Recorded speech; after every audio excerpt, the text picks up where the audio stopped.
चीनी अरबपति व अलीबाबा कंपनी के संस्थापक जैक मा पिछले 2 महीनों से गायब हैं। जैक मा के सार्वजनिक रूप से नहीं दिखाई देने के बाद सोशल मीडिया पर तरह तरह के कयास लगाए जा रहे हैं। विभिन्न मीडिया रिपोर्टर्स ने जैक मा के गायब होने के पीछे चीन की सरकार को बताया जा रहा है। तो चलिए मैं आपको बताता हूँ कि असल में हुआ क्या था। जैक मा ने पिछले साल अक्टूबर में एक कार्यक्रम के दौरान अपने भाषण में चीन के नियामक प्रणाली को लेकर एक सवाल खड़े किए थे। इसके बाद उन्हें चीन की सरकार के गुस्से का सामना करना पड़ा। सिर्फ जैक मा ही नहीं, रियल एस्टेट टाइकून रेन जिकियांग ने चीन में कोरोना वायरस फैलने की आलोचना की थी। उन्होंने राष्ट्रपति शी जिनपिंग को जोकर तक कह दिया था। सरकार की आलोचना के बाद रेन के 3 दोस्तों ने पिछले साल मार्च में उनके गायब होने की जानकारी दी। उनके गायब होने को लेकर सरकार के साथ ही पुलिस की तरफ से भी कोई प्रक्रिया नहीं की गई। बाद में पता लगा कि चीनी सरकार की आलोचना के बाद उन्हें हिरासत में ले लिया गया था।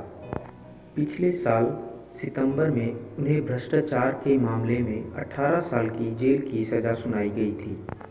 रेन चीन की सत्ताधारी कम्युनिस्ट पार्टी के सदस्य भी रह चुके हैं। इंटरपोल के पूर्व चीफ मेंग हेंगवेई साल 2018 में रहस्यमय तरीके से लापता हो गए थे।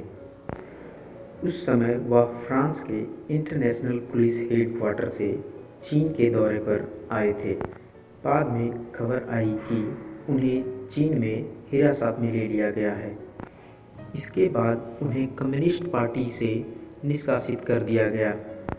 गिरफ्तारी के बाद मेंग की पत्नी ने खुद और अपने बच्चे को किडनैप होने का आशंका जताई थी।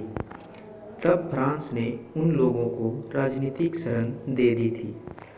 मेंग साल 2005 से 2017 तक चीन में पब्लिक सेफ्टी और कस्टडी के मिनिस्टर रह चुके हैं।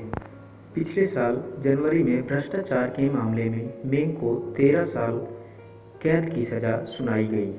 चीन के साइंटिस्ट ने 2 साल पहले यह वादा किया था। उन्होंने लैब में पहला ऐसा मानव तैयार किया है जिससे जीन में बदलाव किया जा सकता है। जियान कुई के अनुसार उन्होंने इसके जरिए 2 बच्चियों को भी तैयार किया था। इन बच्चियों को लुल्लू और नाना का नाम दिया गया था। साइंटिस्ट के अनुसार जीन में बदलाव करने का लक्ष्य भविष्य में HIV वायरस से बचाव करना था। हांगकांग में हुई कॉन्फ्रेंस में जियानकुई की बात सुनकर कई वैज्ञानिक आश्चर्यचकित हो गए थे। कई वैज्ञानिकों ने इस बात की निंदा भी की थी, क्योंकि चीन मानव क्लोनिंग को गैरकानूनी ठहराता है। इस घोषणा के एक दिन बाद ही जियानकुई गायब हो गए।